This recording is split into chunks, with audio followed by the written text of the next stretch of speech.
Hey VC, how's it spinning? Now I know I've been way behind uploading stuff on this channel, and I'm even behind several different pickups, and I know it's a little late for some Black Friday stuff, but I ordered these at the time that there was a sale, and it took a while for me to get them from the address that I had them sent to. So this is kind of um, foolish for me to do, and yeah, I already know that. But first half of November, I want to say,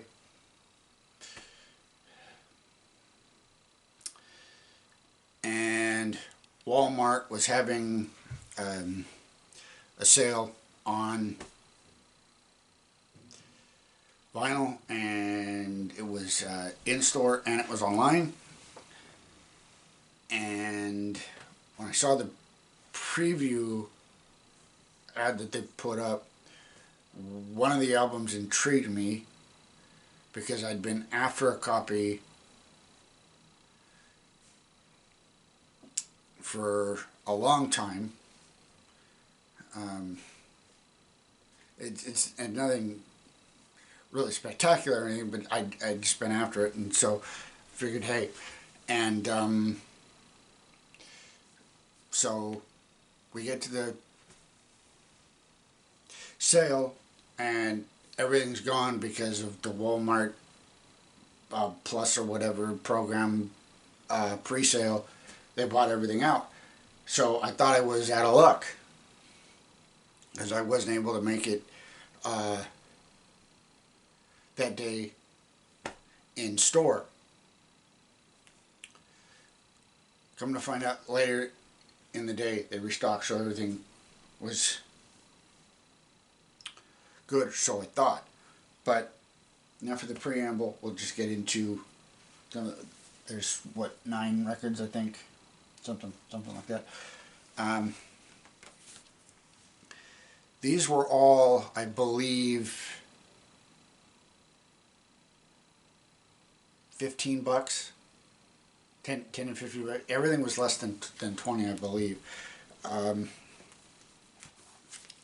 Steve Miller Band live. It's a double album.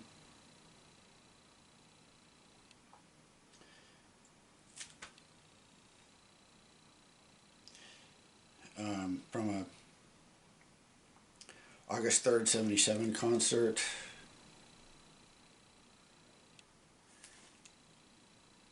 Doesn't say where it took place for, but this is, well, it says made in Canada, so I assume it's a Canadian pressing, but there you go. 17 tracks, double album. And, yeah, thought this would be interesting. And again, all this stuff was really cheap, which is why I took a chance on this Lou Reed Archive Series Volume 1.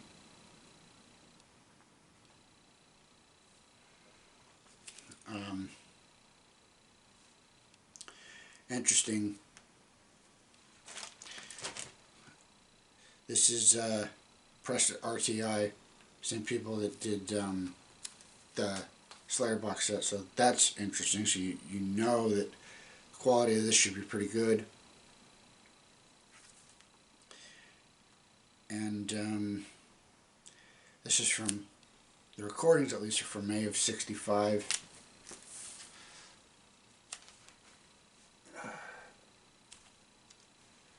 And picked this up again, cheap. And didn't have any Lou Reed in my collection, so I remedied that. Here's another interesting one that I bought basically for one song because I'm not fully aware of the release history of it.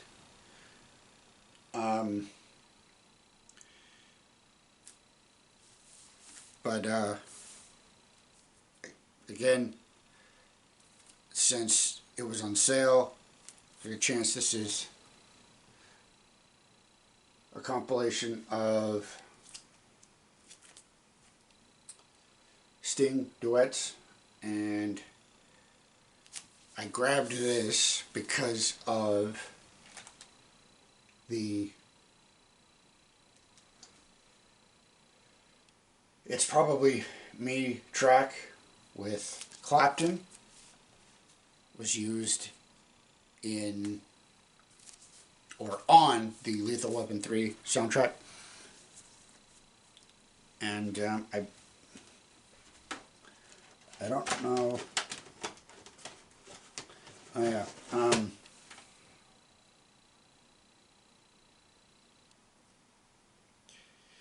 Yeah.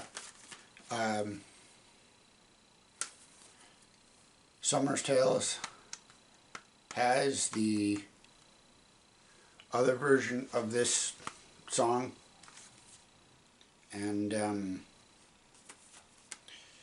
so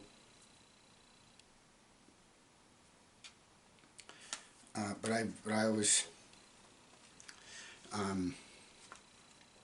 I liked that that version, and it's a pretty good movie too, even though a lot of people don't like it. Okay, here's some interesting ones. This was just again a blind pickup because it was available, and I figured, what the hell. And again, as you'll know, collecting music of any sort, soundtracks, since they usually do not get secondary issues or pressings very often, they tend to go up in value astronomically depending on the movie. This is the soundtrack for Flag Day, and since it has Eddie Vedder on it, that's the only reason why I picked it up. Don't know anything about this, just saw Eddie Vedder's name and figured that it being a movie soundtrack might be a good idea to grab it while I have the opportunity, because you know, the situation with the Into the Wild soundtrack, and sticker on this says made in Germany. So if you know anything about this release, sound off in the comments. Okay, here's one of the records that I saw that I wanted to try and get, and was successful at it, and then they totally fucked up on the shipping, which is a shame. And this is going to sound weird, and probably going to make some people upset, but I'm not a big fan of this band or this record, but wanted it for collecting and historical purposes on this format, and it's record you're all going to recognize. This is 2017 reissue, and I don't know how well that you'll be able to see this, but there's creasing. Yeah, that'll there's creasing all over the jacket, and in the same corner, I don't know if the light can get it. You know, there's creases all over the back. It's everywhere. Here, all the way. Because they shipped this in an envelope. and they totally fucked this up, and they delivered it by Uber, which I'm not very happy about, because that should have been said that they were going to do that. I was not expecting that, and I'm not happy about that. But the lesson here is, again, which I'd already learned and haven't taken it to heart, is don't buy from Walmart unless you go physically into the store. Because this is a disaster, and the record is scuffed and everything else. I might be able to clean it and save it, but again, it's my own fault, and I know that. But I wanted this, and I got this for around 15 bucks or so, and normally this is around 30 to 35 because of what it is, even though it's not a favorite of mine. Which is weird, because here's a copy on CD, and here's another sealed copy on CD as well. Those are my dad's, and I kind of just integrated a lot of his collection into my own, so that they wouldn't be stuck in storage. But I did listen to that about a month and a half ago. I still can't really get into it all that much, but certainly an important record and an important band. Yes, I realize that.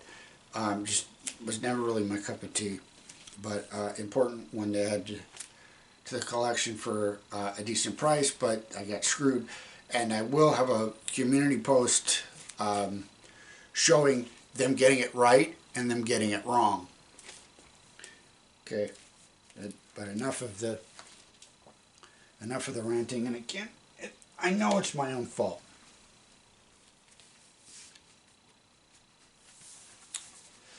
Devil Driver, Dealing with Demons, Volume 1. You know, stuff more my speed.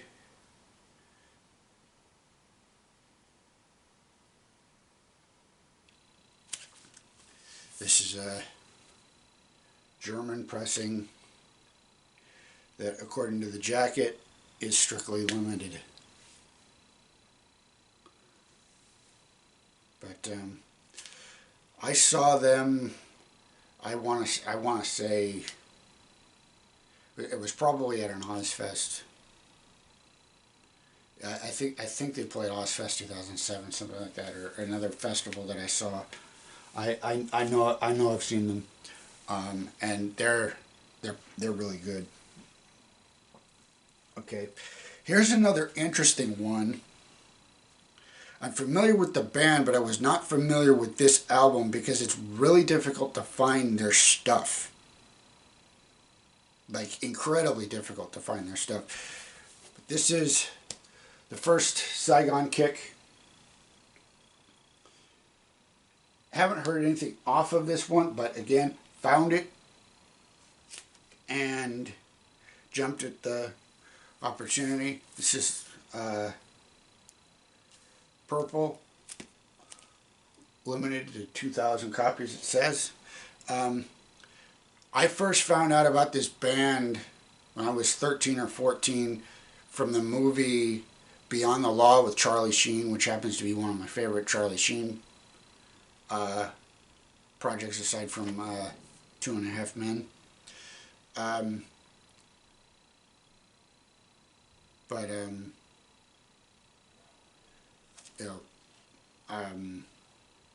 You know, Body Bags, you know, The Lizard, which was the follow-up to this, which was brand new when the movie was made. That's got some incredible stuff. That's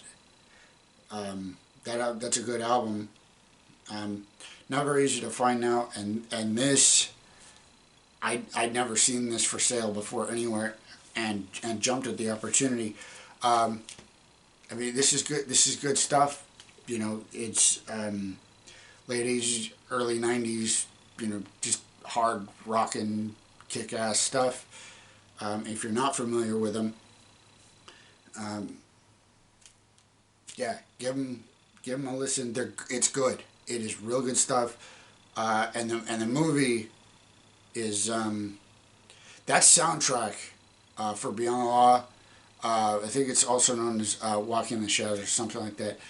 That's also an incredible soundtrack. It's got Asphalt Ballet and Chris Rea on it. Good stuff.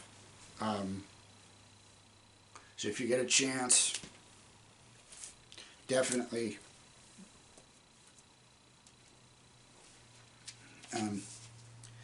give them a listen.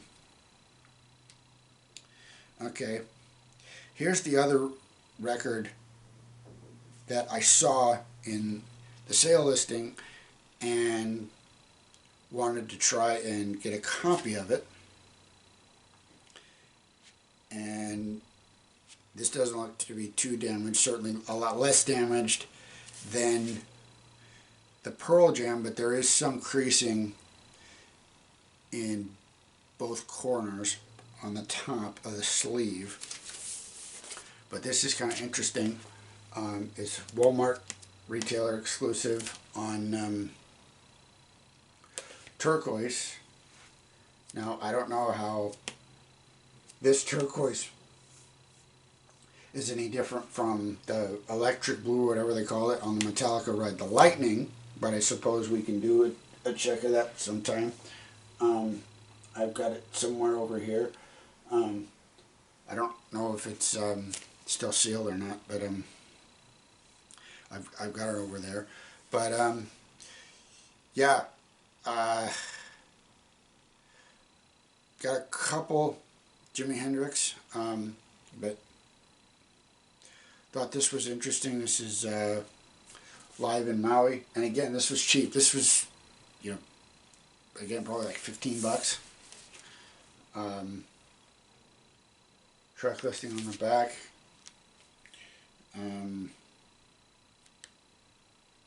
This is Sony Records on the Legacy label, and yeah, pretty good score, at least I thought. And this is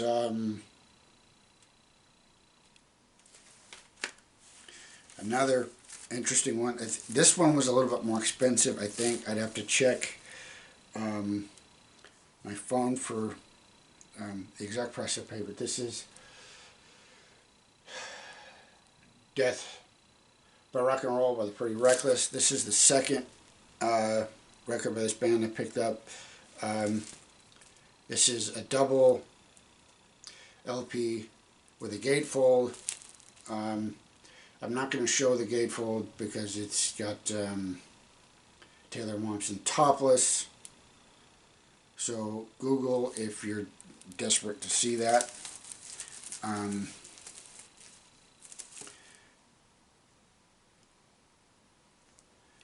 But yeah.